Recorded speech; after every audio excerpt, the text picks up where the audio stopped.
Hi, I'm Jon Satz. Welcome to Woods Market Garden. I've been on this farm in Brandon since 2000, so this will be my 14th season here. The farm had been a long-established market garden, but it had not really had any greenhouses per se other than a small hoop house just to get some vegetable transplants going. They weren't in the bedding plant business or doing any greenhouse tomatoes. Before I had been here, I'd worked with on the farms that I'd operated, some Quonset style houses, kind of on a smaller scale, but I knew when I was coming to this farm that it would be a more significant part of our operation. I started with just a couple used ledgewood frame houses from Ed Person's out in. They were great. There were a couple 28 by 96s that just happened to become available when I was coming up to the farm. We put those up. They served us fabulously, and then we started building houses of the same style from Ed for the next few years, to where we eventually had 7 greenhouses, 2 of them for growing vegetables in ground, and the other 5 were for bedding plants plus our own starts for the field. Ed's houses were great. They were, I guess, a Gothic style with just ventilation was provided by exhaust fans and intake louvers. Served us great in the beginning, both from our knowledge standpoint of how we could build our greenhouses and operate them, and just I think for initial cost of getting into a structure, they worked out right. The more I got looking around at other growers over time and hearing talks or just doing research and sitting here with my back against a really cold breeze coming against from the intake louvers, we'd been drawn towards trying out some of the peak ventilation. Sort of an odd circumstance that just occurred here when we were getting a little bit tight on space. We had 2 different greenhouses on this footprint right here, and we knew we needed another greenhouse. So we had 5. We were going to either build a 6th one, but I also looked at it. Someone's here. We looked at it from a standpoint of I'm limited to the east here. We have just a transmission line that has an easement on it, so I couldn't put another greenhouse next to the one that were here. And I just sort of took it as the golden opportunity to just kind of rebuild. Anyone who's been doing it for a few years probably sits there a few years into it and goes, geez, I should have thought about this, or I should have thought about that. Problem is, if you haven't already done it, you haven't thought about it, so you don't really know sometimes till you get into it. So we just decided to kind of revamp our main greenhouse operation right here, which is our bedding plant business this time of year.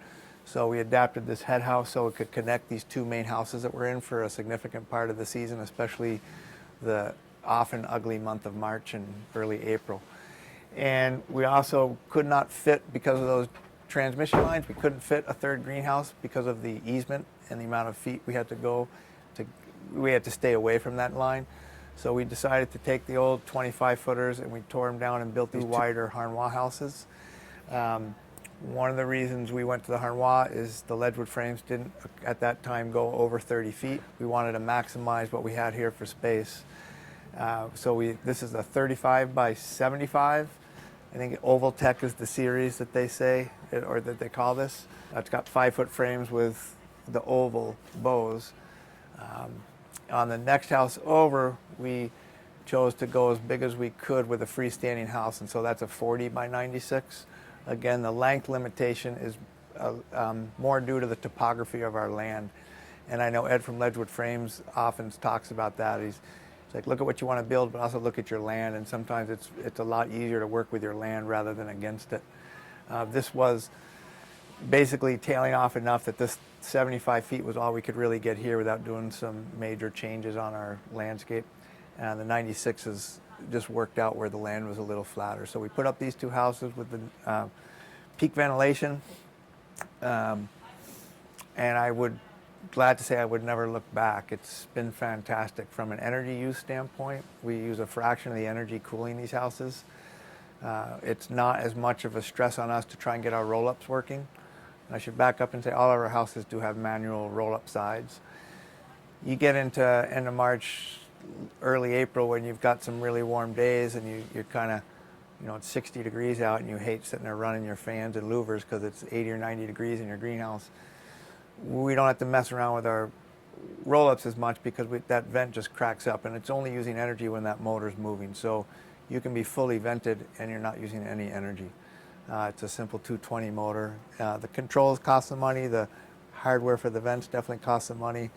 But I think I remember writing it all down, and I was surprised it really didn't cost that much more than a standard. Once you get 1 or 2 fans and a couple louvers of any decent quality, and you've actually spent a good chunk of what you're going to spend on the peak vent. And it uses so much less electricity over its life. Oh, the payback is amazingly quick. So we've been happy with that. After this, we built, and where we'll go onward to see our 2 vegetable houses. Same thing, we needed more space. I sat there, I looked at it, I was like, am I going to build more greenhouses and have more individual buildings to take care of, or rebuild? And I just took that opportunity. We took down our 28-foot houses that were there, 28 by 96s, and we rebuilt 2 of these 40-foot wide houses that I'd like so much in this next greenhouse we'll peek at next door. And we went a little bit longer. 144 feet is what those are. So those are each about 5,000 square feet, those houses. One thing, and Chris could speak to this, is in terms of energy in and energy out, these greenhouses are huge energy sinks in both directions. And the larger houses, you know, everyone used to say this when I was starting, and I didn't really quite understand it as much, but a 96-foot house, whether it's 17 foot wide or 40 feet wide, it's basically got about the same amount of skin. You have a little bit more extra skin on your end walls, but those wider houses have a lot more inside of the greenhouse relative to the amount of skin where your energy transference is going. So we just have found that our larger houses are not nearly as difficult to heat for the volume of house and square foot of your house. I think John Bartok's rule was, or basically 100 million or 100,000 BTUs per square foot, or I'm forgetting exactly what that formula is, but it would, using that to kind of size your furnaces. 1,000 BTUs per square foot per hour. Yeah. So using that formula, you know, our big houses would need just some absurd amount of BTU that we've found that we don't need nearly that much for those big houses. They're easier to heat. Just to give you an example, last winter we weren't really heating the house. We went into the fall with some greens and stuff, but on the absolute coldest of days it was minus 15. I think everyone kind of caught those days in early January. The inside of that greenhouse never went below 15 degrees. Just from the thermal mass. And that's after several days where it really cooled down quite a bit. That was revealing to me. I didn't think it was going to be that dramatic, but it was nowhere near 30 degrees warmer in our smaller houses down the laneway here. So I don't know, that's just a little bit of history of kind of how we developed the houses. So we have, right now again, we have 4 Harnwall houses that are peak vent, and then there's 3 houses down below that would be more of a traditional Gothic style house with fans and louvers coming in. You don't do any unheated covered growing, so no high tunnel growing. It's all greenhouse, right? The only unheated covered growing would be just using our vegetable houses in the fall without heating them. Right. So it's not technically a unheated house, but in all practical terms, we use it without heat. Springtime, it's geared more towards the tomato / cucumber / whatever else we're doing that year. So that's going to have heat, and we also have ground heat and air heat. So should we go from house to house at this point? Is that we can do that unless anyone has questions of these. I mean, basically, you know, they're all the same. If you have questions of the peak vent, we can talk about controls now or later, whichever you prefer. Kind of, maybe as we go.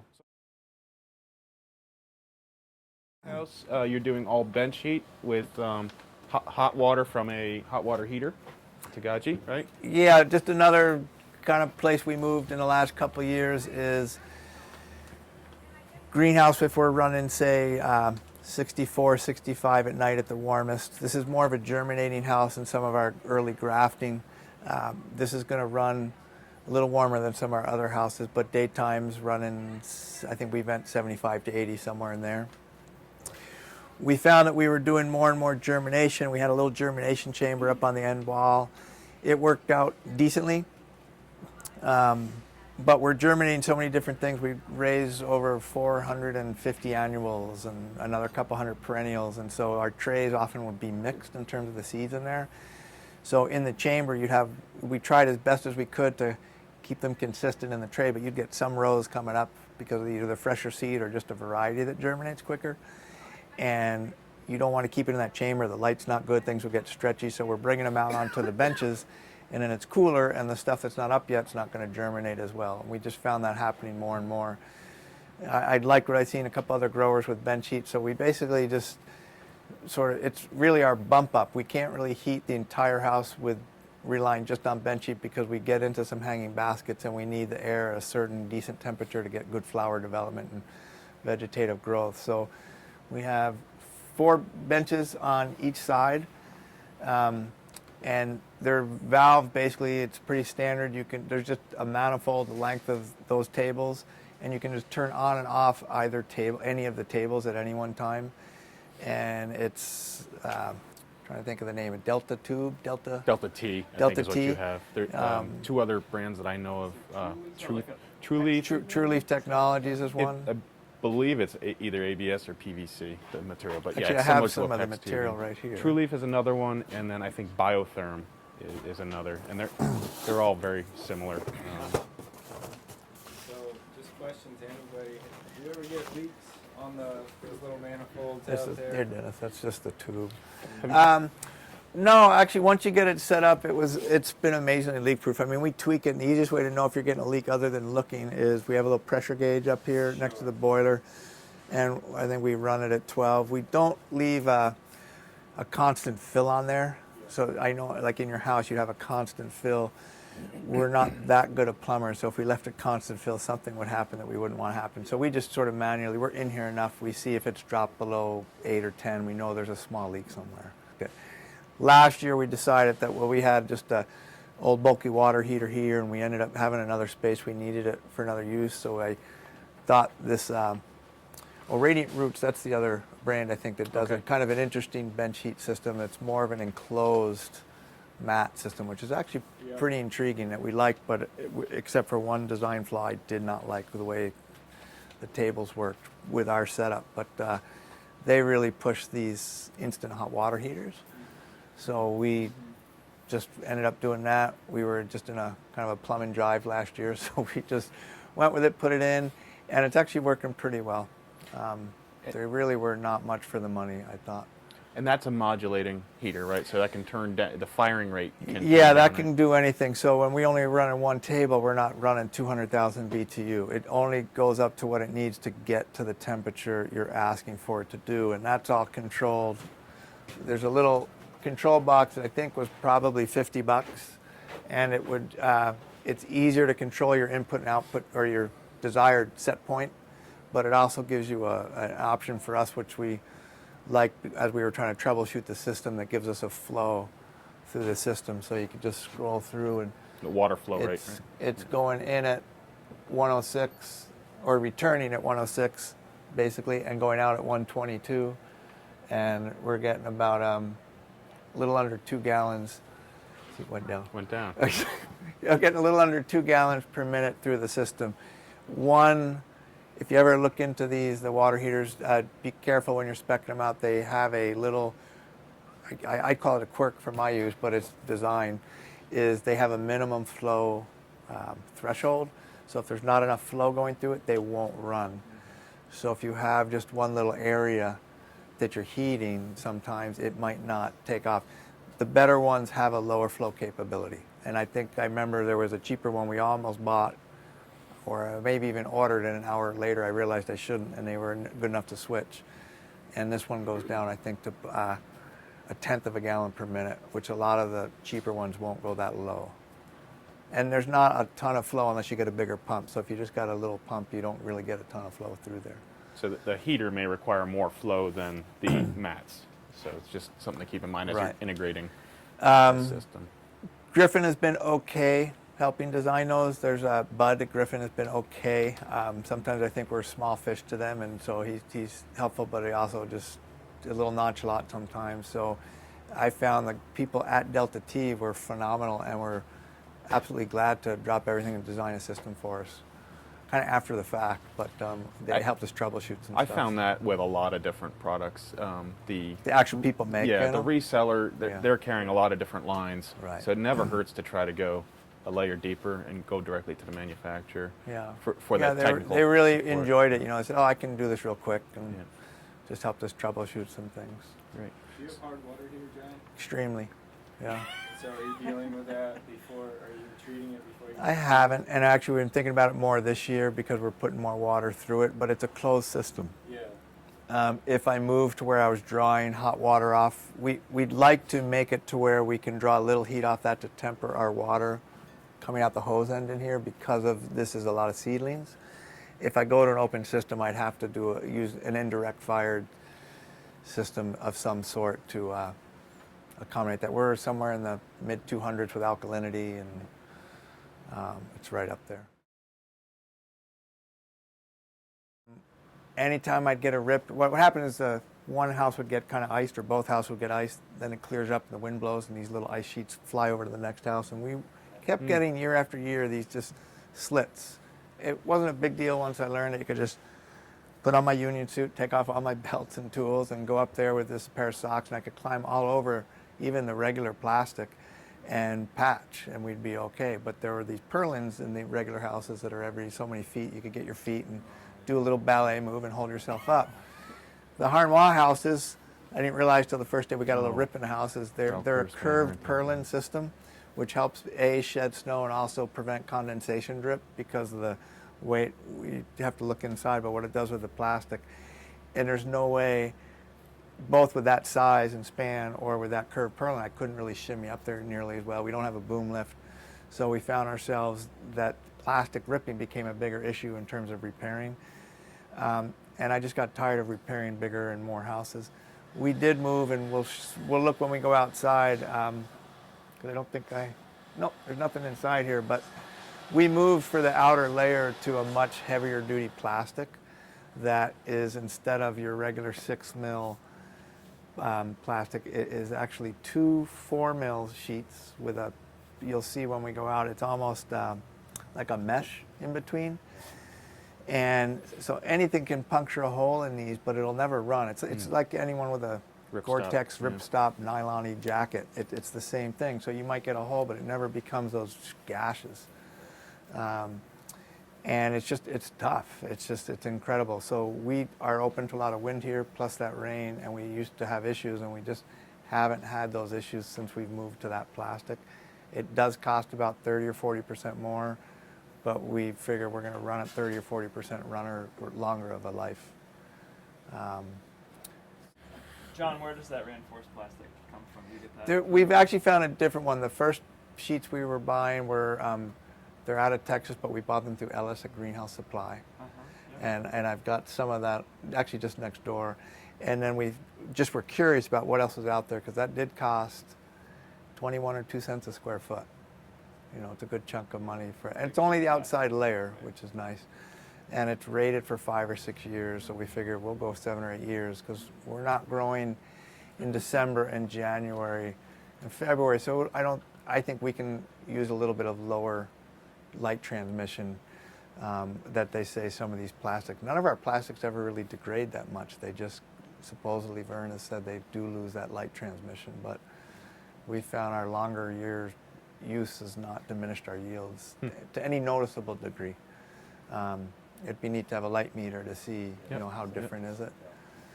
But the other ones we found out of, I think it was Wisconsin, it was Thorpe Plastics, Thorpe Tarps, Thorp, really nice guy. Annie, this goes back to your question. So we measured out that we knew we didn't want, you know, the stuff's expensive, so you don't want the extra 6 feet that you're cutting off the edge. And so we measured it, and we said, oh, we can use one thing, these bigger houses with peak vents, you're not getting one huge 80-foot piece of plastic. There's different pieces, because there's obviously a separation in the middle. So on one side we needed, I think it was 24-foot plastic, and we measured it out. It's like, oh, it looks like it's like 23.2, so that'll be perfect. 24 would be perfect, enough for the connecting everything and wrapping around the roll-up tube. Well, it shows up, and the thing is basically like 2 inches short. And we go up to like, what the heck's going on? And we measure it, and I'm looking at it. I was like, you know what? And it's 4-foot chunks of plastic sewn together or seamed together. So it's 6 4-foot plastic, but every time they seamed it, it eats up a couple inches. And I called the guy up. I was like, how come my 24-foot plastic is 23.6 or something? And he's like, oh, that probably is right. I was like, yeah. So, you know, this stuff just happens. 2x4, isn't it? Huh? Right. Well, that's Yeah, exactly. 2x4, If you cut it yourself, yeah. So, I mean, little things like that are always happening since there's no instruction book. Harnois was great as the structures we've been really happy with. The packages showed up with everything, if not a couple extra things. The books are fantastic in terms of the manuals. I've definitely heard different about some other greenhouses. In terms of, if you're going to put up your own greenhouse, it's really helpful to have a good plan book. And there are, and not getting into any bashing, but there are some out there that structures might be good, but they don't show up user-friendly. This is that plastic we were talking about. One of the 2 versions. This is the one that we get the greenhouse supply. 2 4-mil pieces with a mesh in between. It's impenetrable, basically. I mean, things can poke holes in it, but like I said, it's like that ripstop nylon. How many of you have seen the ads in the greenhouse magazines with the people sitting on top of the greenhouse with their cell phones? That's this stuff. This is, I think Solar Rig is the brand. It's made in, well, it's made in China, but from what I understand, it's sort of more developed in the Mediterranean, like Israel, south of France, greenhouse areas where there's just tons of greenhouses, and they have far more intense sunlight than we ever do here on a year-round basis. It's extremely diffusing. It's very strong. If you get it, you really only need it on the outside. Your inside, you would just use a regular IR layer. IR being infrared. When you have double layers, if you get your inside layer, IR treat it. It's just, Chris can explain the science of it if you want to know, but it's basically keeping the infrared energy inside the greenhouse. And it usually has an anti-condensate material or additive to it, so it's going to have a lot less dripping on your crops, a lot less disease. I don't know what it'll be like today because we're not heating it, but what we found here, this greenhouse, we had half of this stuff rip off in a storm after we put it on the first time. So half the greenhouse is this stuff and half the greenhouse is that. And when you walk in on a lot of days, you're looking at the top, the side that's got this on the inside, because they told us, no, you want to use this on the inside too. And I kept asking them, like, well, does that have the IR and the anti-condensate? It's like, well, it's the inside layer. Well, this is one of those resellers. They didn't know what they were selling. So it doesn't have the anti-condensate on it. So when you look up and you could peek in that door, the side with this is just soaking wet, full of moisture, and the side with the regular IR is dry. You know, it's like good diaper, bad diaper. And it's only on one side, right? So you need to pay attention to yeah, what side actually, that's is a down? good point with Chris, and it's one of those. I forget, Annie had asked about the things we learn after the fact. When you put up a piece of plastic and you go, what does that say? And it says this side down, but it's upside down. Right. You've done it wrong. And so if you get the IR plastic, which is basically, like Chris mentioned, it's treated on one side. It's an additive. And same with polycarbonate that's been treated, right? Polycarbonate's the same thing. That's UV treatment, though. Yes, I think. thanks. Yeah, Right, yeah. With right. polycarbonate, and you can see a piece on another greenhouse where it's as yellow as a banana, because we had it the wrong way out. We were using up scraps. So on the anti-condensate stuff, the IR, it'll say this side down. Just pay attention to it. Or you have to be able to read it as you look up at it. Yeah, it says this side down. You want First to IR, read it. right. Yeah. It looks John, can you talk a little bit about the perimeter insulation you did here? And then I'd like to also have you pointed out at Tomato 2, because it's kind of a neat approach. Yeah, I think as we got into pushing the season a little earlier and being more concerned about energy, it's nothing new, but everybody remembers what prices used to be. When I moved here, oil was 80 cents. This is the year 2000. Propane was $1.10. Long ago. Those are now the same amounts, but those are measured in quarter gallons. So we had seen some work with, I think it was John Bartok again, actually, where they put some sensors in the middle of a greenhouse and realized how cold that was. And, you know, especially in the spring when you come in, this greenhouse, the way it was set up is there's sand underlayer, and then there's a lot of stone. Basically, this house drains that way. We're about 1% grade. But that stone's pretty cold over the winter. Once you get up to temperature, you know, it can act as like a bit of a heat sink. But we wanted to prevent that outside frozen ground from infiltrating that coldness into the greenhouse, because it's just a massive opposite the heat sink, cold sink. We're sort of winging it. So when we built this greenhouse, after we built the structure with the boards, we went down with a backhoe and just scraped along the sides a couple feet and sunk a 2-foot piece of blue board. So Probably 2 inches. Oh, 2 inch. Okay. I think a full 2 inch just down there, just as a thermal break, and I think anything lighter than 2 inches is a little breakable. So could have been more, but we just did that to try it out. I'm sorry, how deep did you? They're 2 foot. They're 2 foot, so boards. 2 foot. And you know, we just sort of did that on this. That was the first time we attempted any perimeter insulation. Then this greenhouse is not in contact with any vegetables in terms of growing in the ground, so that's a pressure treated ground board, basically, baseboard. When we were building our tomato houses, which is where we'll go in just a few minutes, that is a greenhouse that is in touch the soil, and the product is right there. And so it's basically, because we're organic certified and because I don't personally want to grow in a pressure treated garden anyway, that we wanted to kind of separate any kind of wood like that from the soil. We also wanted to do an insulation. So we just sort of modified this. We went, after the greenhouse was up and stable, we came down through, we actually took a backhoe and dug a trench there. We were also putting in a perimeter drain because of some water issues over there, the way the greenhouse is aligned. And at the same time, we sunk, same thing, a piece of blue board, but we left 1 foot up and 1 foot down.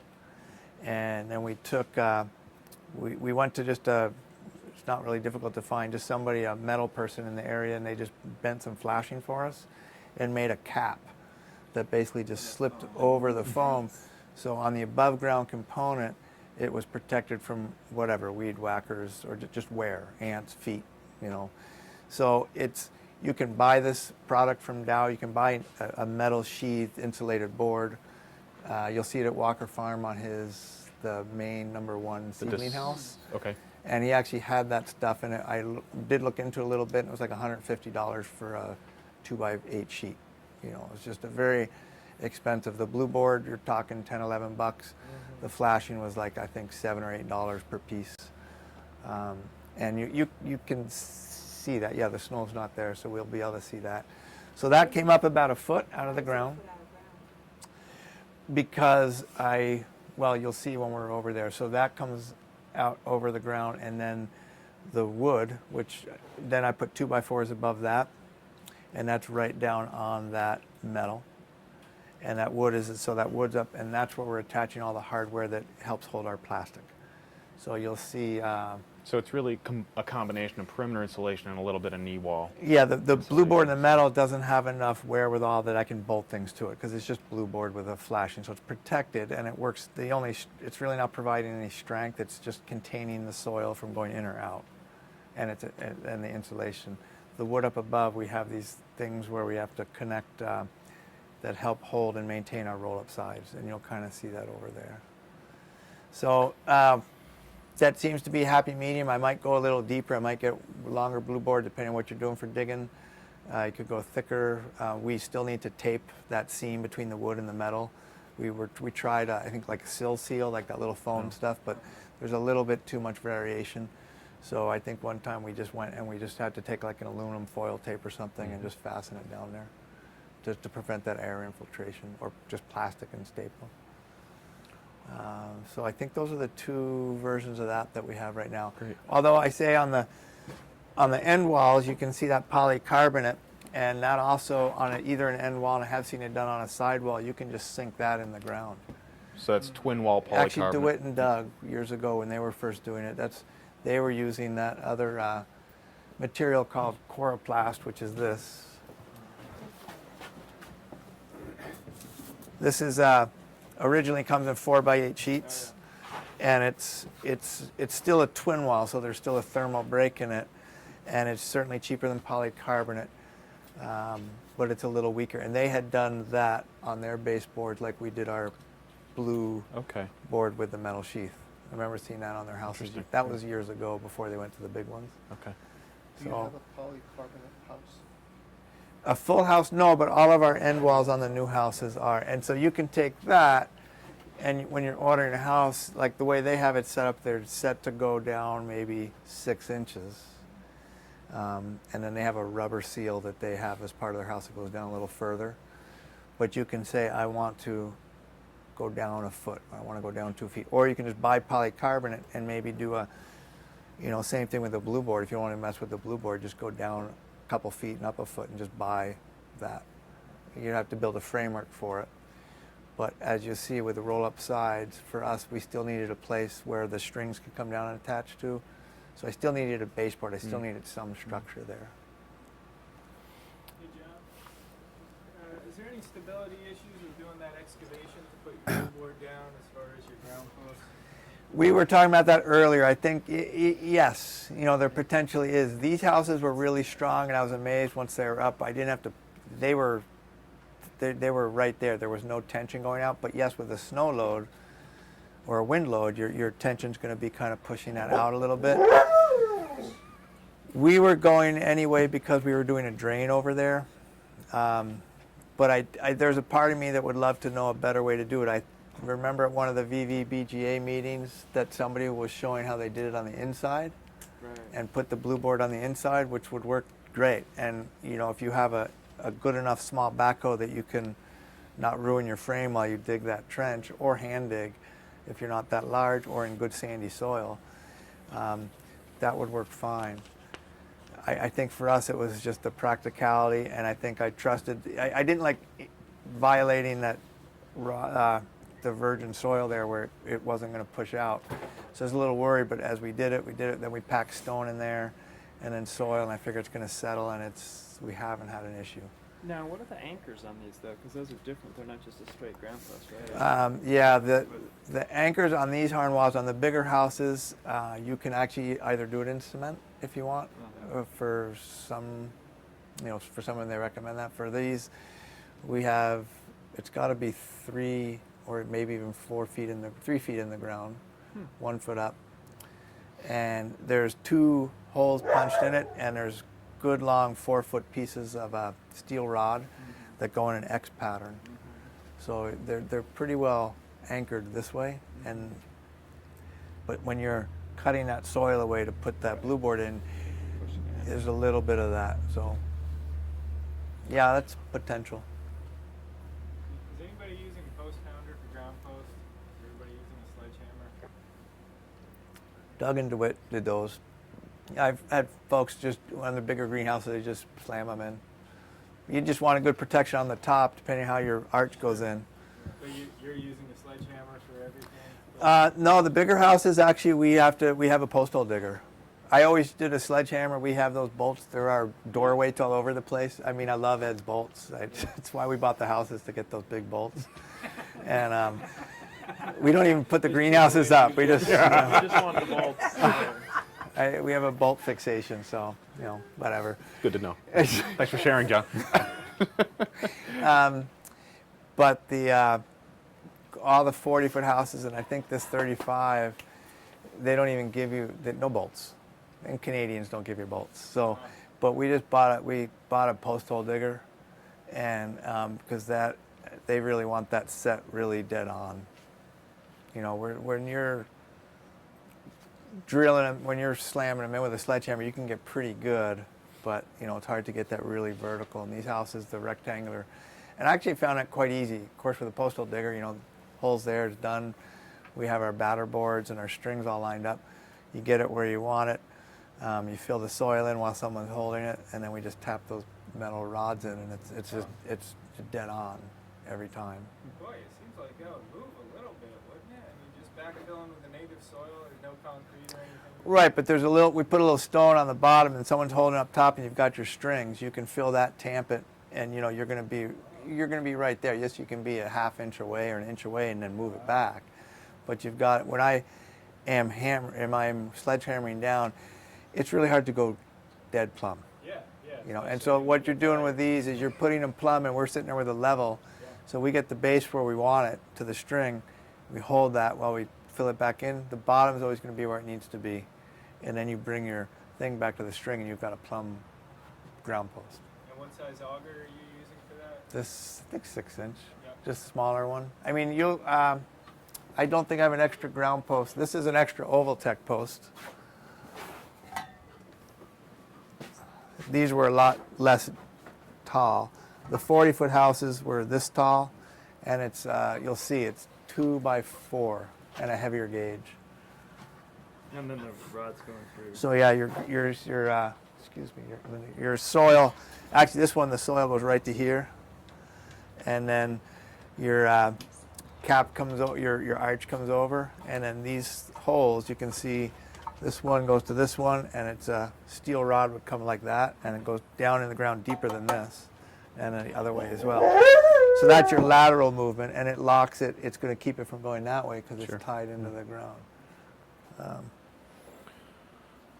anybody want to touch the ground post?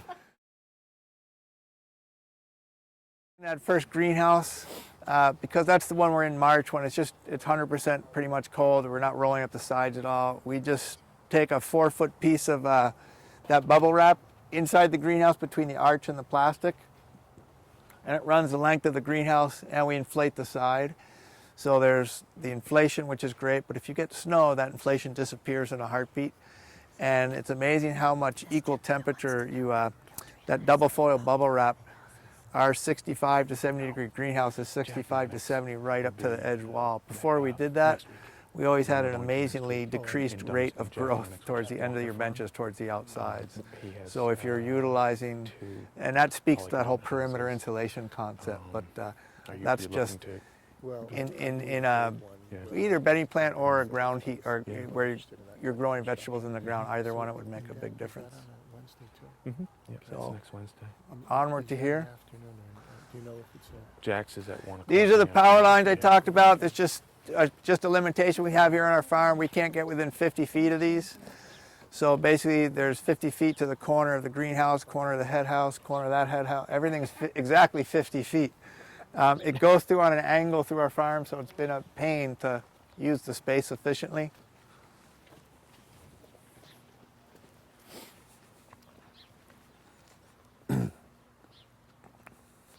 So expected to be up your way more often. this is that It's just ground board we all were over the talking place. about. It's Again, there's a 2-foot piece of blue board that goes in the ground a little over a foot. west of Bennington. And then there's just a piece of flashing that's just basically up and over. Without taking this apart, Save tons of CO2 here, but then our piece of wood, and this is what I mentioned to somebody who was asking, this is the pieces of metal that attach to that wood, where I couldn't attach that to the blue board. So just above our homemade baseboard, we put another piece of wood. Since that's not in contact with the ground, it's just a regular 2x4. It's going to last a good long time. You could use pressure treated because it's not in touch with the soil. We just had the sticks around, so we used regular. And then that's what's holding this support for the roll-up. can you just talk again about the perimeter insulation and how? I mean, this is up a little bit higher than I think the other one, right? Right. Actually, we talked a little bit outside. You can actually see it exposed over there because we didn't. The first time we did it, we didn't get a long enough piece of metal. What I've thought about doing is, without fixing that, is to put a piece of board on the inside. We still get drip when the sides are rolled up. You still get rain dripping inside here quite a bit. So we've thought about just putting a piece of wood, just hemlock board here, and just throwing some A-stone or something in there, so the water would come here instead of splashing up on our plants. Just rain dripping soil. Soil carries disease organisms onto your plants. This is an aisle, so one thing we got away from was growing right up on our edge anyway. So we have our plants here, but by the time they're big, they're kind of coming out here. They're all out here, and they still get a little bit of splash on there on a heavy rain. This way we can get to both sides of our plants really well. And in the winter, we're growing kind of pretty much all the way out to here, these wide beds. Actually, back before we had the harnoise, I think we were growing tomatoes in our regular Gothic houses. We were having issues with disease, with moisture, moisture-related diseases, especially on a May where the weather was like this, and you had a lot of leaf growth, and it was just very difficult to get consistent yields out of those. We were getting too much gaps in flowering and fruit formation. I knew I wanted to move towards a peak vent house. I'd seen enough times John Bartok, again, an energy guru, greenhouse guru over the years, and Vern talking about, you know, the value of a good thermostat and value of good ventilation. And so we used to have the traditional, this style Dayton thermostats. We'd have one for our heater, one for another heater, one for a vent, and it did work. It worked fine, and it was pretty cheap. They were whatever, 60 to 80 bucks a piece. But I kept hearing over and over and over again the value of an integrated system. And so when we decided to redo sort of one of our tomato houses, we did make the investment in what it was called. It was a new company at the time. It was a lot less expensive than Wadsworth, which is an integrated control system that's pretty common with greenhouses. So we bought the iGrow system, which would have the capability to do our heating, our cooling, but also humidity control. And that was our big thing, is rather than me being the humidity control, we're power venting. And for those of you, anyone not familiar with power venting a house for humidity? It's just basically you controlling, exhausting the hot, humid air out of your greenhouse and then letting your greenhouse reheat up, and you can bring your humidity down quite a bit. Over 85% humidity in most crops and tomatoes, you're going to often tempt certain diseases to get developing. So what I found is we had 7 greenhouses. I just couldn't get to every house. I wouldn't be doing any of the other work I was supposed to be doing. So there was both the John Bartoks of the world talking, and also grower out of Pennsylvania from Peachtree Nursery, Lloyd Traven, I think's his name, and he had a great article in a greenhouse journal. And he just, he's probably an acre and a half of greenhouses at the time, and he just put up a new greenhouse, and he was talking about the benefits of using some of the technology from the bigger houses in your smaller houses, and just quantifying quality of life as well. And he said, before I put up good controls, I used to spend an hour at the beginning and an hour at the end of the day going around and tweaking everything, because that's what we had to do. I had to turn things up in the day, down at night, and I would just do it and do it and do it and do it every day. And it was capable, but at 7 houses and 30 acres of crops, nothing ever got done really well. So we bought the iGrow. It had the capability to do all those. It also had the ability to talk to each other. So what we grew to was we have 4 of our 7 greenhouses are on the iGrow system. It's the 4 houses with peak vents. There was a lower cost option for our other houses from Bartlett, which is an integrated controller. It's not all the bells and whistles of the iGrow, but does allow to control for humidity, which I would highly recommend if you're getting into, crops like tomatoes. I mean, you guys have just the 2 houses, but you're there, so it's are you guys doing those manually, or?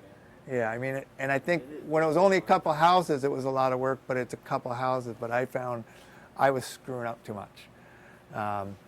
And then power venting takes time, so while you're power venting, you're sitting there waiting to finish power venting, or if you do go to do something else, it's like leaving your teapot on and then going out and getting something, and then you come back and your house is burned down and all the other things. So if folks want to look really quick with this, I think it looks more intimidating than it is. It's most people are familiar with their iPhones and their apps. It's a very simple software that they sell that ties these 2 together. So with our 4 greenhouses that have iGrow in it, they're all kind of right here on this screen. There's basically these 4 greenhouses, and then I can go in and you can look at one house. And so that's one greenhouse, and it's just got all my things on there. So there's the heats and the vents, and I can set different set points. I can set different humidity set points. So I can say generally 85% during the day. I can turn it off in the middle of the night, or I can turn it off if it's a really cold temperature, because it's going to be harder to dehumidify. And I can do an extra heavy dose of dehumidifying at like 6 or 7 o'clock, which a lot of people say really try and get most of that humidity out as it's cooling down. As your air cools down, your humidity level is going to go up, your relative humidity. It's one of those things, if you ever want to sit down with some wine or beer and figure out humidity, good luck. As much as I deal with it, it's always a little confusing to me, but it's great. So at that end of the day, and this thing adjusts for sunset, and again, it's nothing complicated, it's built into the software. So as the days get longer, it's adjusting when it's doing that extra venting, and it'll basically, I'll choose 80% usually because it's going to do a bunch of power venting to get it to 80%. And then it goes into the night mode, which I'm not going to vent really at night because I haven't found it very successful in the middle, in a dark, cold night to really dehumidify efficiently.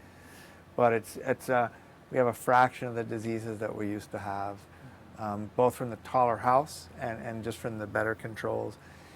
Cost of these, is always one of those things that flipped me out for a couple of years before I did it, and probably for another little chunk of time after. At the time, we got a great deal because we were one of their first customers before they got real successful. So I think even back then we were spending probably $1,000 per house for the controls, rather than maybe $200 for your mechanical systems.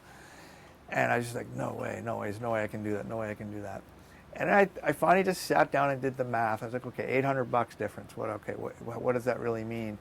And it really came down to if I got one more tomato off of each plant. One fruit, because of a better environment, I just paid for the controller. And it's one of those complicated things. We're also inherently cheap to start with our first reactions, and in a good way sometimes, to be frugal. But when you're dealing with a high value crop, to be realistic and say, I mean, how many of you have a $500 iPhone in your pocket but don't want to spend a few hundred extra bucks on a thing that's kicking you up so many thousands of dollars? So when I realized that, I was like, that's one tomato fruit a year, in a season, and per plant, and I've paid for it. And we get way more than that. So where we used to mess with 10 to 12 pounds a plant, we have different varieties, but we do get 15 to 20 pounds a plant.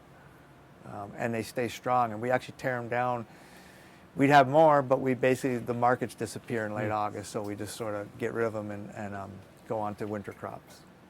So Let alone the time that you have, like you said, you have now more time by using this rather than running back and forth and manually. Yeah, it gets done better, and I have more time to do other things. Whether or not they're valuable, I don't know. That's yet to be debated. But it's less, it keeps me focused on other things. John, what's the so the hardware then in each house is there's a control panel? Yeah, over here, and I apologize, we just sort of switched this one out last year, so it's not labeled, but they have they have ones that are simpler that only do 4 or 5 stations, so to say. So you can have it just heat and cooling and doing humidity. We bought one because the peak vents require a certain amount of channels, because there's an open channel and a closed channel. We have 2 heaters in each greenhouse, so they're staged right, so we're not pumping a lot of heat in when we only need a little heat. Just like Chris pointed out, the hot water boiler over here is modulating. Well, we've kind of made it modulating inside, so this greenhouse wants about 200 and change thousand BTU capacity for cold night. We have 2 125s in here, so basically there's a stage 1 and a stage 2 heat. Also, if one ever breaks down, we always have some heat in the greenhouse. But so that's your hardware, Andrew, and it can do irrigation. Sensor that's wired into. Yeah, there's a sensor out there. It's a honeycomb. It's a non-aspirated. Is that the right word, Chris? Yep. And it comes in here, and it's reading both temperature and humidity.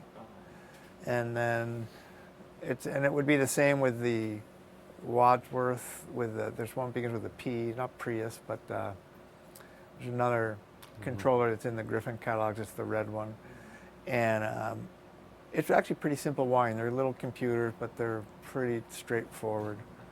They're not as complicated as they look. That when goes you to get the them. computer, and then the other houses are hardwired over, or are they electronically conveyed? It is to hard. this panel? I don't know of anyone that do them wirelessly. Chris might be aware of that. There are some wireless options. I think iLink might actually have one now. Now they're moving to that. But More expensive, and in my experience, a little less reliable. The wireless communication, We use particularly it- if you're going through any, significant structures, gets a little tricky. We have a shielded wire that goes in between the houses, and we have had issues with communication, but I'll show you what Jason just discovered a week or two ago when we kind of took apart one greenhouse because we were in the middle of doing new plastic on the second greenhouse, and Sandy was coming up into town, and so we said, you know what, let's not put the plastic on until after the storm. But we had to take our furnaces down and stuff, so we were when we were back rebuilding it a couple of weeks ago, and we had, there's a little thing in there where it codes out and it tells you if they're getting miscommunications and problems. Well, we ran into this, and it's like a little mouse damage. And so we think we found our miscommunication, and since we replaced this, we get 0 ticks on the thing. So, there's... Need some flashing for that. So it's hardwired, it's a shielded wire. There's all kinds of rules that are a little beguiling sometimes. We have had a couple issues where if you're crossing electrical fields or heavy motors. So that's why there's kind of this somewhat of a mess here, because we've tried several different options over the year. There's some expensive tinfoil over our transformer. Back to your original question, you sort of learn as you go along and you keep tweaking it, and it gets better as we go to the other greenhouses. I think they get a lot nicer looking wiring. This is where we first started looking, and it's one of those things that for all of you think it's a little intimidating. When I got here, all I ever used to wire was a flashlight, and I started working with this Time Life basic wiring book, and we haven't had an electrician come here in 15 years. So it just, if you keep it safe and follow some directions, you can do it. And I don't say don't hire an electrician, but it's kind of a little bit fun. We enjoy it, but too, it has saved us some money, and we've been able to bug problems over the years by having some knowledge of it. So Great. Anybody have Do you questions? Yeah, I have one. Do you recommend having the 2 heaters just from the engineering point of view? that's the Thorpe Yeah. on the angle, and I can actually give you a little piece of it. And then the other one, Yep. so we do have soil heat set up in here. We have the pipes in here, but not set up yet. So this will be the best house to look at the controls. Greenhouses we haven't even been in the other one, so we haven't even looked at that yet. So we might as well just walk in. All right. A little T-post at the end and a pipe, get and up you'd there. wind it up. It only takes getting hit in the head once to make you decide that's not the best, or having your employees get hit. They're $70 or $80 a piece. These orange ones are, I think, out of Korea or Japan. I think Korea. They're great. They're ratcheted. They spin up. They're safe. We've done this 5 times. They're easy to repair. There's several different brands. I've gotten them at Griffin. Any greenhouse supply will have them. It's a project. Harnwell makes them now too? Yeah. Okay, that's interesting. Yeah, I didn't know that. Yeah, I mean, we love them. They're just great. Much easier. All these controllers have built-in alarm systems. I learned right away that you don't want your alarm system on the control that is controlling, because if the control screws up, it's not going to alarm you. So we have they're very inexpensive, the thermalarms. Just it's a non-power, just contact alarm system where it can go back to a sensiphone or something. So it's not related to this, it's just a pure temperature base. It's independent of the controller, so when it gets hot or cold, it calls you. We've had that set up with a pager system with us. But no, Andy, I haven't made that investment. I think it's close to $1,000 a side to do that. Yeah, I was looking at it. It seemed like it would be about 2,000 a house. Yeah. Wow. But they're little DC motors that are thermostatically operated, and we've had roll-up sites for years, and we got 6 houses rolling up and down, and it's always the same thing. It's like you're at the other end of the farm, and the sun comes out, or the clouds come over I have a place for this bio burner. I mean, it could be outside, but we needed space for tools and things, and we just thought it would help this thing. It wouldn't hurt it to have it inside. the summer you would just have those cracked a little bit, and then the automated stuff modulates the temperature by opening the roof, which then increases the stack through the crop. Yeah, I mean, even if you're getting a normal hot day, you could leave the sides down. I like them open for the ventilation. It's a lot more air on the, like for the tomatoes. But at the end of the day, part of that manual that I don't mind so much is generally I just say when people leave work at 5 or 6, I'd say go ahead and close the houses, even though it's going to be warm for a while.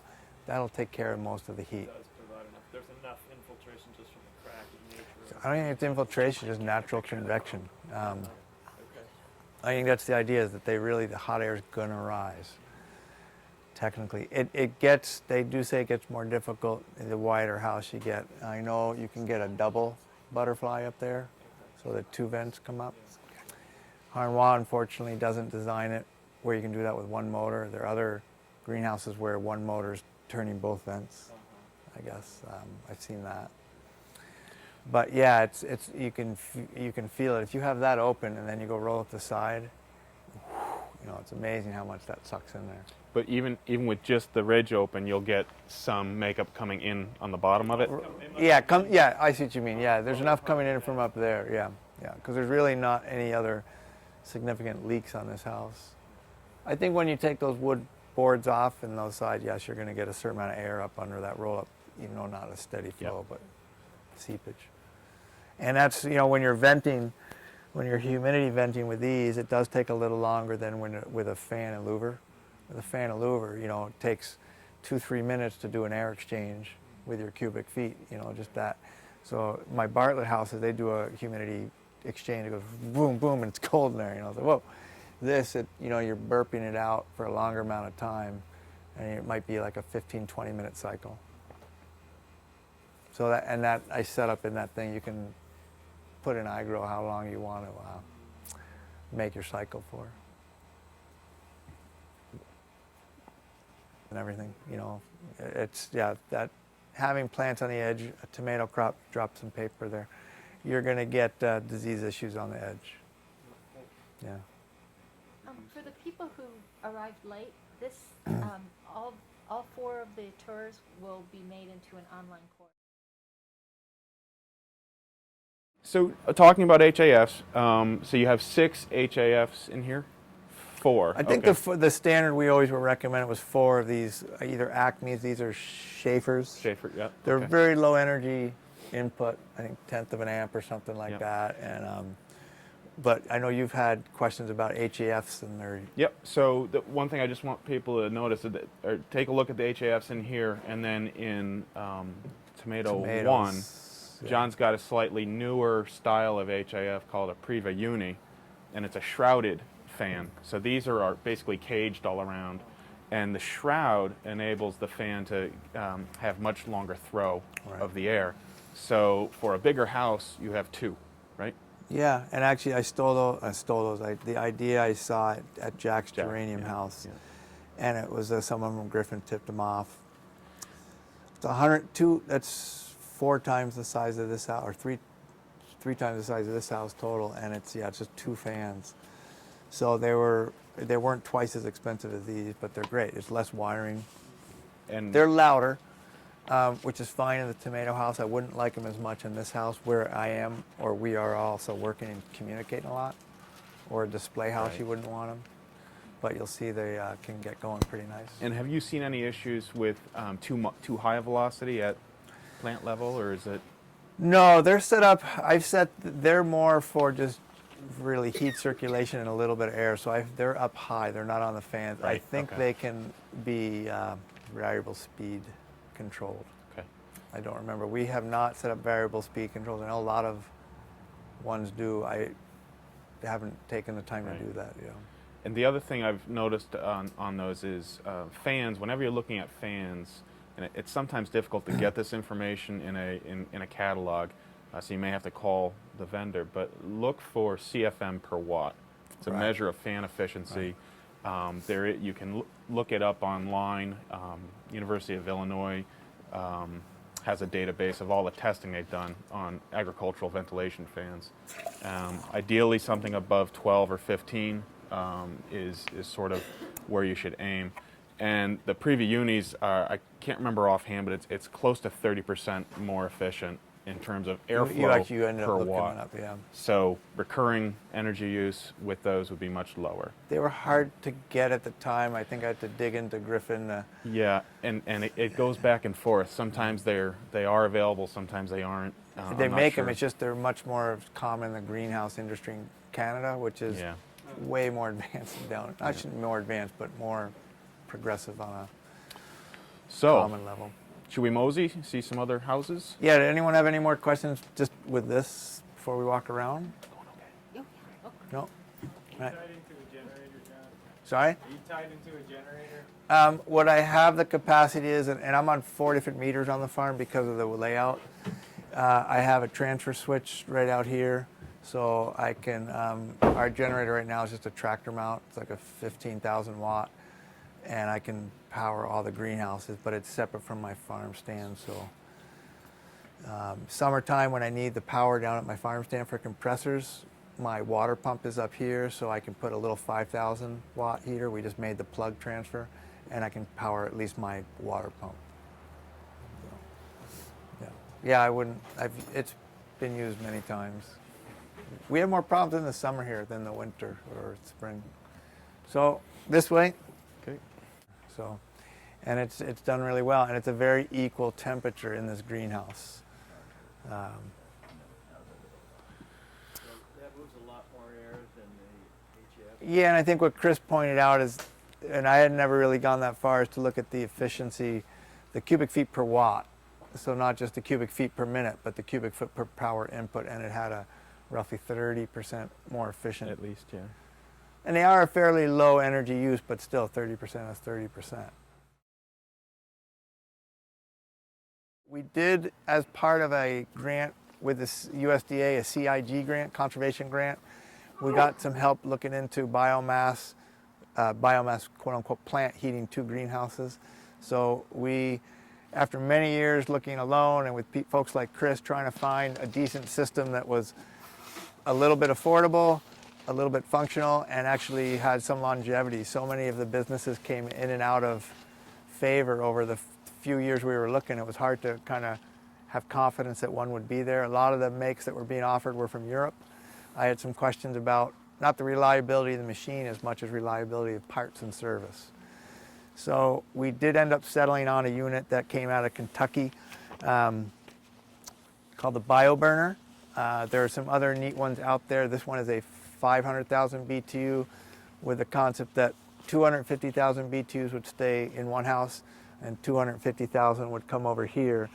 And that according to our needs, we could of that, we could take some and throw it into soil heat if we wanted to. This BioBurner, I mean, it could be outside, but we needed space for tools and things, and we just thought it would help this thing. It wouldn't hurt it to have it inside. This unit, one of the reasons we chose it, other than being made in the U.S. and sort of parts accessibility, and from what we gathered by working with them, integrity of the people making the system have been great to work with. But this can burn any biomass as long as it augers in the system, which is different. There's a lot of pellet-specific boilers out there that we thought we wanted to have some flexibility. One thing I've learned is everything seems to always change every few years for one reason or another. The price of this, the availability of that. So I like the idea of either us maybe raising some of our own fuels or harvesting some of our fuel out of our woodlot. We have a good 100 acres of woodland here that is marginal woodland but would be perfect for chipping in some cases. Or if we were burning corn, I used to poo-poo corn as a fuel, but that was sort of really grounded in ethanol research. And what I've since learned by Vern was really good point out at a conference a couple of years ago, where corn is really pretty much right about with wood in terms of actually solar, the efficiency of capturing solar energy and providing energy. So it was kind of, that's whole kernel corn. I don't know if Chris can confirm or unconfirm. Yeah. It was like, oh, that actually makes sense if the land is there, if it fits in your rotations. So ideally, we have a little pad outside here. There's a bin on the other side you can peek at, what we call a day bin. We would, once we decide on the fuels we like or the delivery systems we need, we would put a bulk storage outside and be able to feed into the day bin. Right now, because we weren't quite sure what we wanted to use, plus I've seen a number of people go into using different boilers and biomass burners and never being happy with what they were getting for output. And I think a lot of it had to do with people messing around with different quality fuels.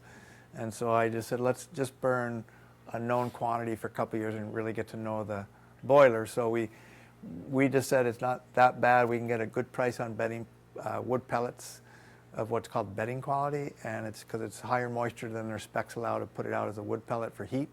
It's right out of Clarendon, so it's about 20 miles from here, and it's about 30% less than their regular cost of their regular wood pellets. So we said, let's do that.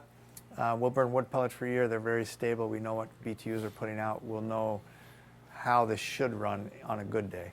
And then if we start messing with alternative fuels, then we would be able to know what we're supposed to get to, what we're trying to get to, if that makes sense. So it's big. It's basically, there's a big firebox in here. Jason's working on it right now, just sort of cleaning things out. This is your burner. These are your controls. You can input. It's fairly automatic, but it's also, you can adjust it in terms of air input or ranges of air input and ranges of fuel feed. Your exchanger is right here, your main exchanger, which is putting all that heat into water, or as much of it as it can. And then there's what's called not turbofan, what's the cyclone? Cyclone, yep. Which is basically using your ventilation here. Because of their controls and their quality of venting, it's, what's the type, not type 2, what's the list? Yep, EPA Phase 2. EPA Phase 2.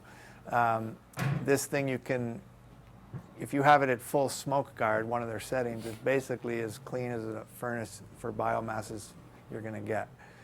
You can adjust it down. It's not so much as polluting, it's just I think more water vapor Right. Yep. coming through. So it does give a little bit more smoke, but it's not like it's throwing more carbon in the air. It's all water. It comes over here into this very well organized manifold, which has been changed a couple times. It's almost like it was planned out, John. Yes. Again, just we're pseudo-masochists and we enjoyed kind of learning about plumbing a little bit. So and again, because things change and we weren't quite sure if we were going to do different takeoffs for different things at different times of the year.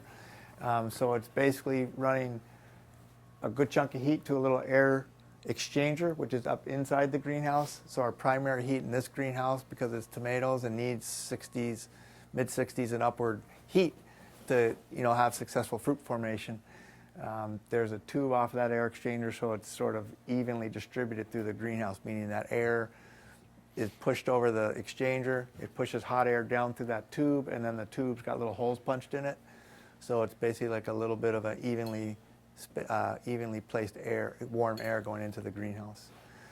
Then there's also a certain amount of air, or a certain amount of hot water goes into, and if you walked inside, there's a manifold with just a simple radiant manifold that's available now. I was amazed how inexpensive it was with all the valves and all the doodads. It looks like it's this $1,000 thing, and it cost, I don't know, it was less than 200 bucks. Sounds right, yeah. I couldn't even buy the parts for the price. And in the heating manifold, in the radiant heat world, you can just get these things. They're kind of pre-made, but they're for as many zones as you have. We have 6 beds, so we just got a 6-zone manifold. And so that's it. We can basically thermostatic control that same eye control is over here, or iGrow, over on the board. So that's heating our air, our soil, and also doing our vents. And then these 2 tubes going through this underground black tube, this is all setting hot water. Half of the heat is going over to the house next door. And then it's got its own controls over there for air and soil control.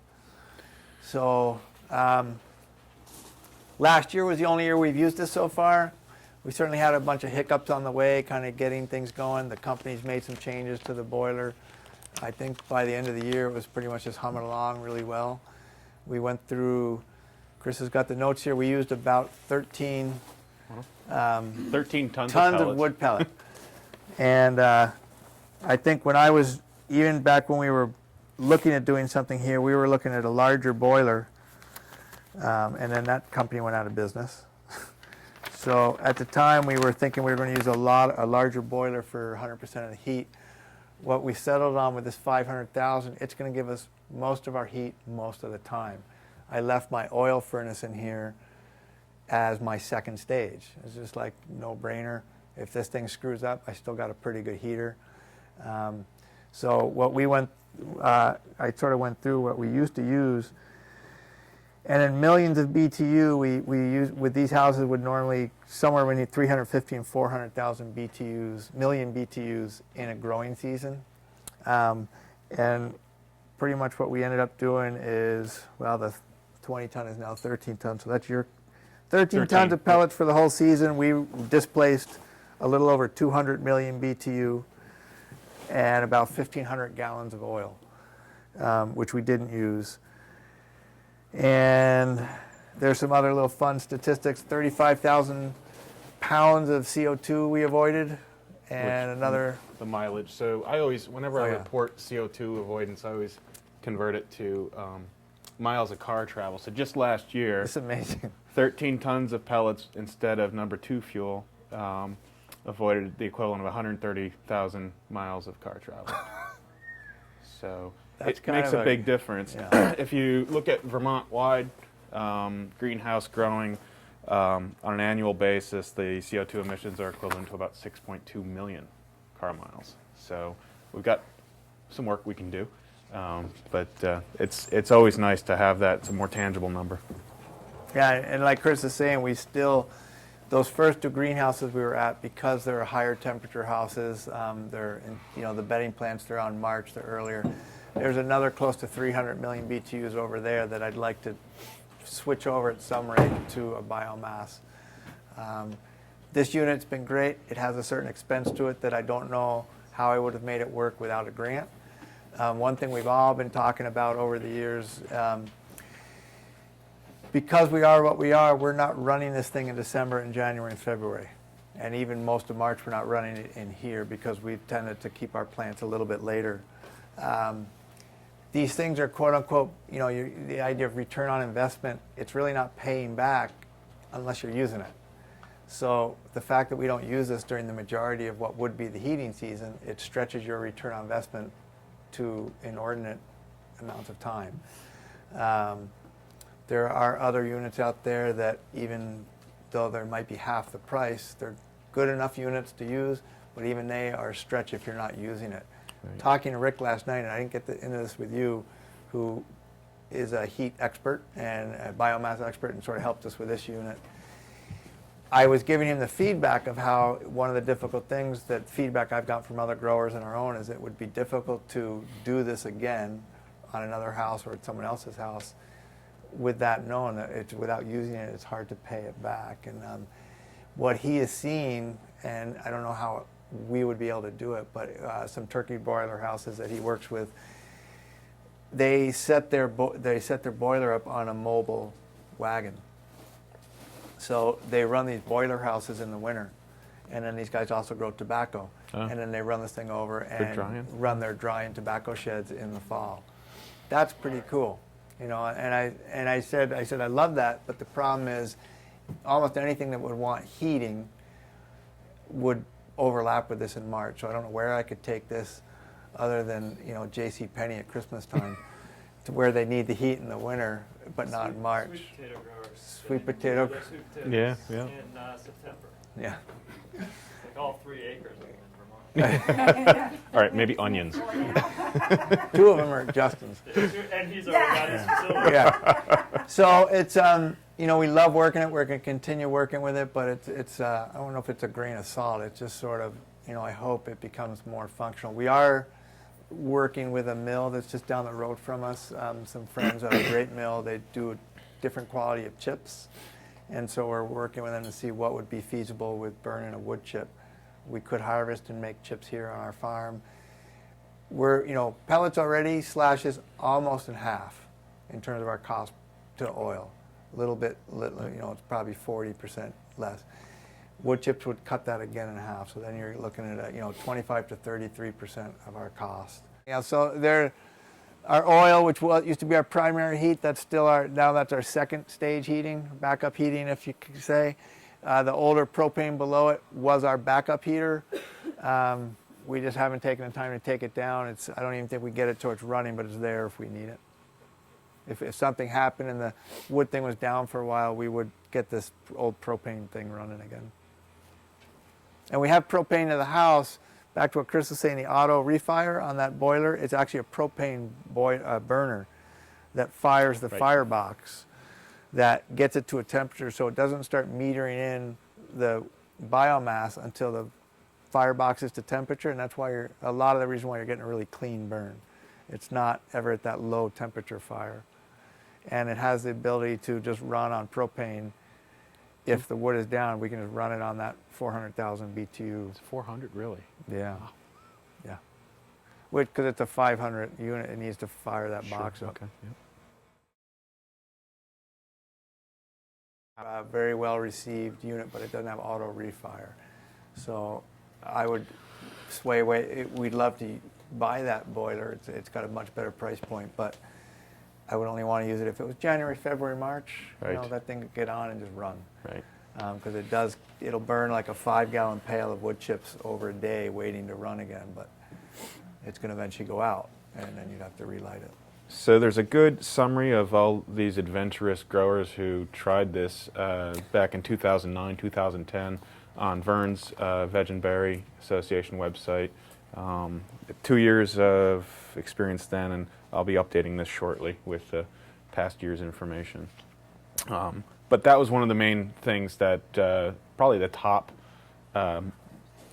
complaint, I guess, of the systems that were installed was the automatic ignition, needing that, and it just becomes another chore. You know, if you're used to propane that comes on when it's needed, this is a lot more of a burden. Nothing is as easy as petroleum. Yeah.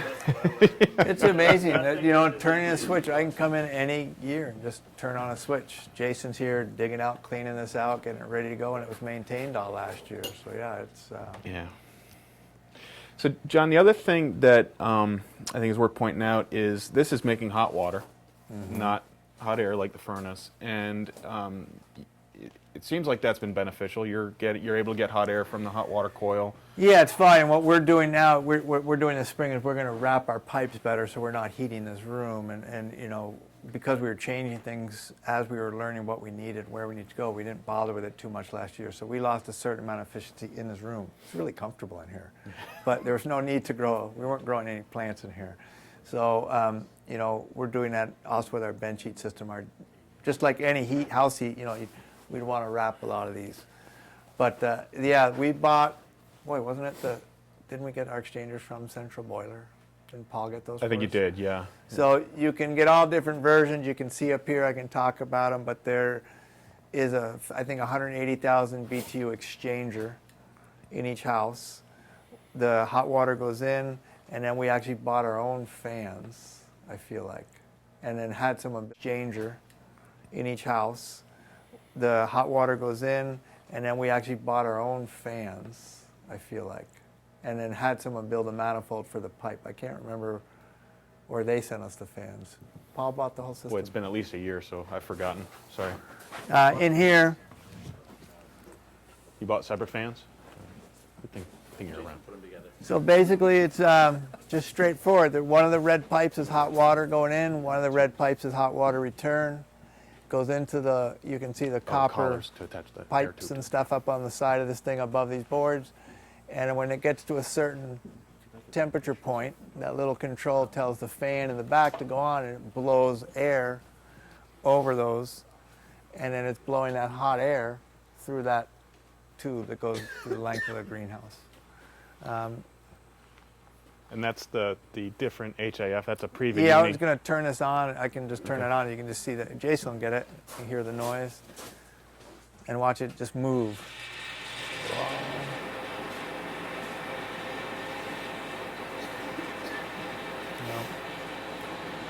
Okay.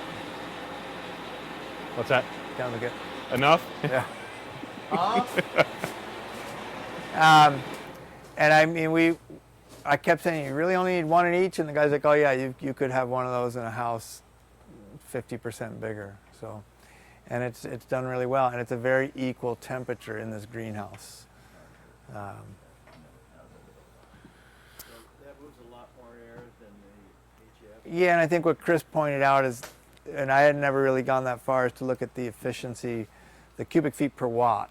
So not just the cubic feet per minute, but the cubic foot per power input, and it had a roughly 30% more efficient. At least, yeah. And they are a fairly low energy use, but still 30% is 30%. they're on a lot. Yeah. So Yeah, even a they're small on. load on all the time. There are, Adds you up. know, certain greenhouse controllers, you need an extra relay, but some greenhouse controllers, when you're venting, they shut off HAF fans. Right. In these houses, I leave them. I want the air circulation through my tomatoes. I want that air moving. That might be paranoid, but I like the extra air moving around my plants. Some people just put fans along the ground just to put. Jack does Really? that. They just put fans on the ground just to keep the leaves dry. Each of these beds, each of these 6 beds has one Shelburne stretches. loop of hot water.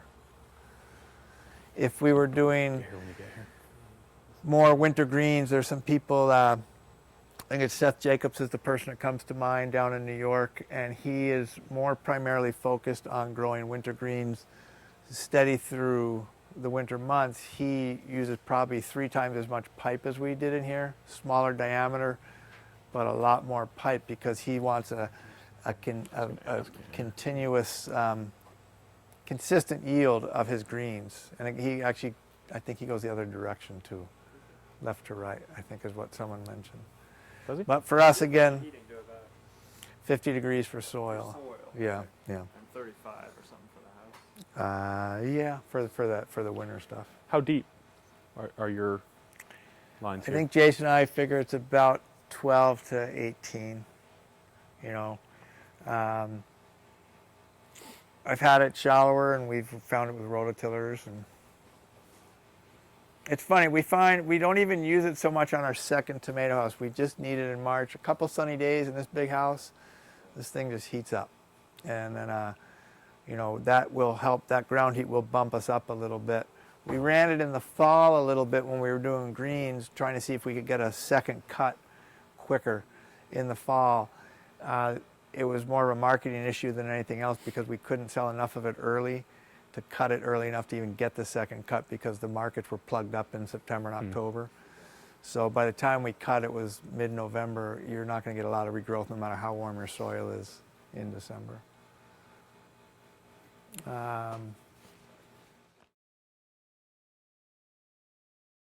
And you know, structure is important not just from a stability perspective, but also it does influence energy efficiency. You know, if you choose an outer layer that is ripstop, then Yeah. it mitigates a bigger problem.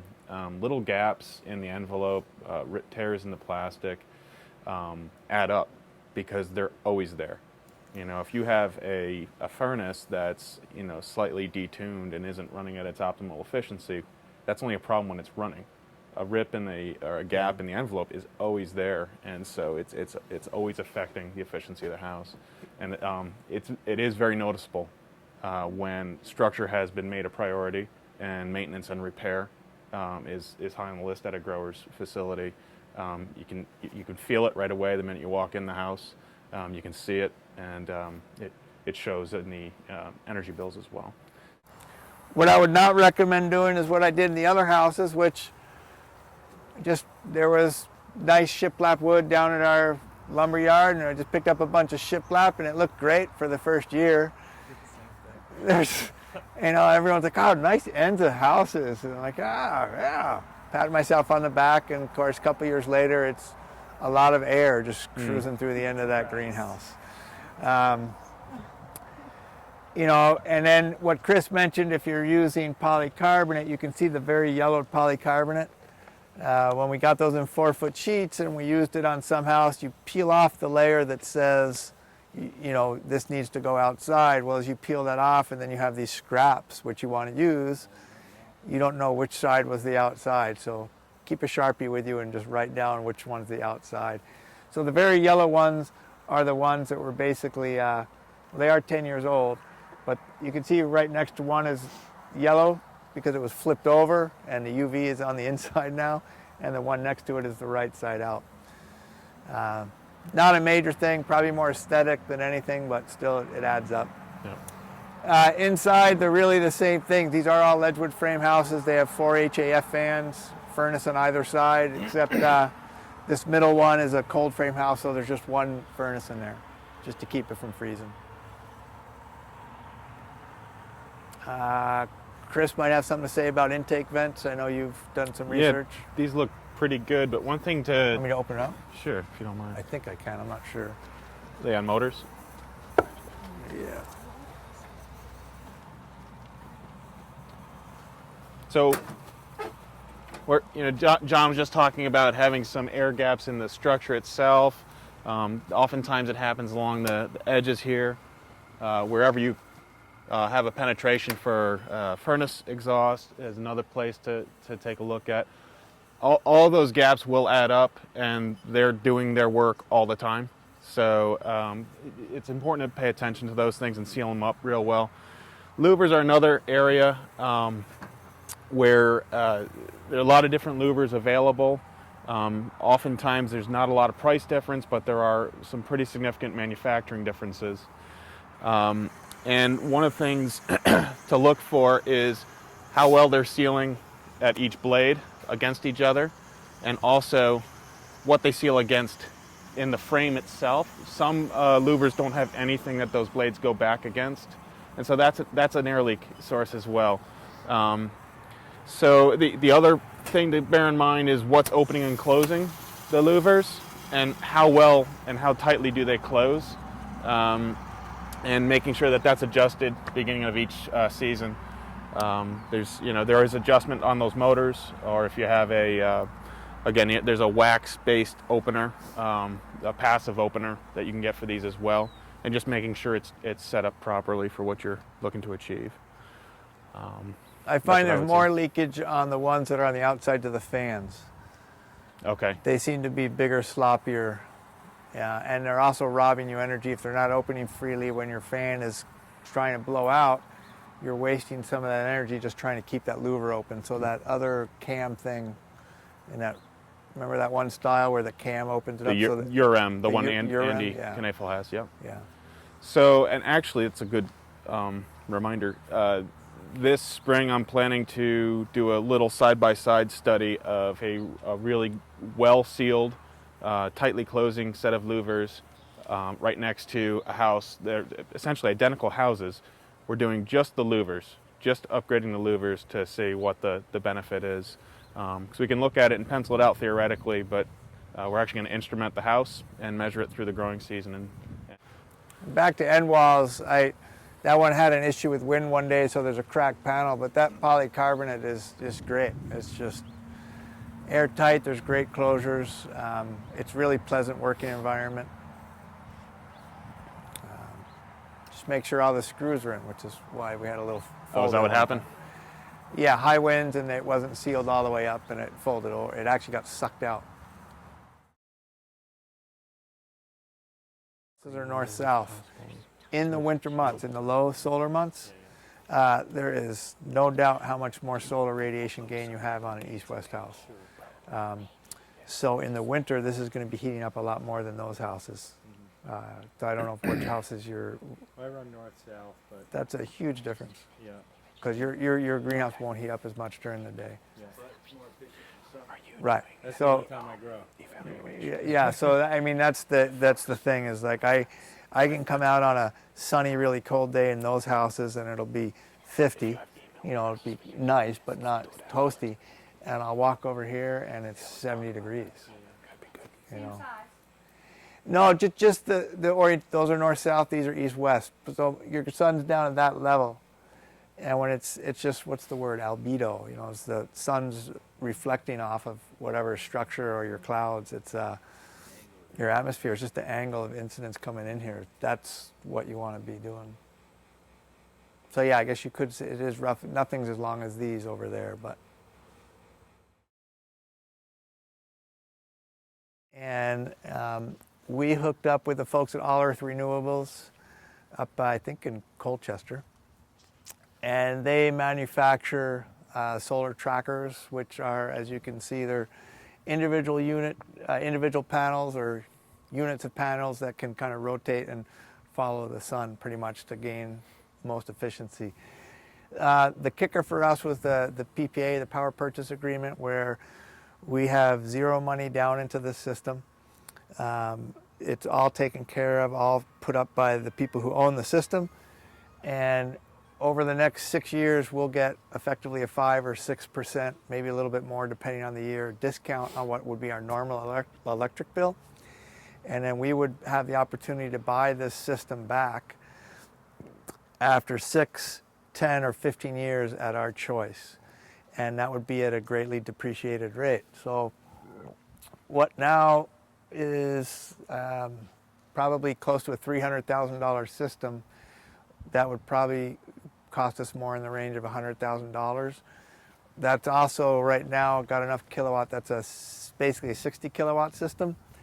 So it's producing somewhere around 80,000 kilowatt hours a year. That's about almost, not quite double what we were using a couple of years ago. It's a certain amount percentage. We'll grow into that. We'll probably be using 60 to 65 in a couple of years, given some cooling and some other applications that we want to do on our farm. So it's got the capacity, well, it's set up net metered into the grid, and so we're net metering the extra kilowatt hours that we're producing now to some neighbors. So it's kind of a win-win for us. It's everybody's getting that discount on their power. We'll have the ability to own the system, and then we would only be financing the ownership of the system. We wouldn't be paying an electric bill. Even here in February, it had enough juice coming back that it met 100% of everybody's needs on the net meter. The nice thing is for the first 6 years, we don't own it, so we have none of the maintenance issues while they work out any quirks that have come along. And there were even a couple of the first month that was here. So that's been nice. I don't know if any questions about that. It seems to be the PPAs are becoming more common. There's a lot of companies out there or groups of investors who like the idea of investing. There's a good return on the money if they're taking advantage of the tax credits. We don't have enough income level at the farm to take advantage of the tax credits that would be available on a system that large. So it was kind of a win-win for everybody. We could get into the system at an affordable cost. Folks can make a return on their investment while buying the system, and then we would have the use of that power for quite a while. I think the only maintenance that I've been known to occur almost definitely would be the inverters. One of the advantages of their design that I felt was there's a small inverter on each panel rather than an inverter for the whole system. And so when they go, which is supposedly about 15 years, I think seems common, it's a certain component that I'm replacing, not this entire, not a $20,000 expensive piece, individual units.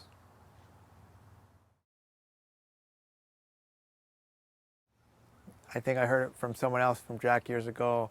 Almost everything here is borrowed in ideas from other people. I mean, it's great to go to other farms and just see what's going on and realize what you don't want to do and what you might want to try. Well, John, thanks so much for having us. Oh, you're welcome. And giving us your time. Thanks for showing really up. Appreciate it. Yeah.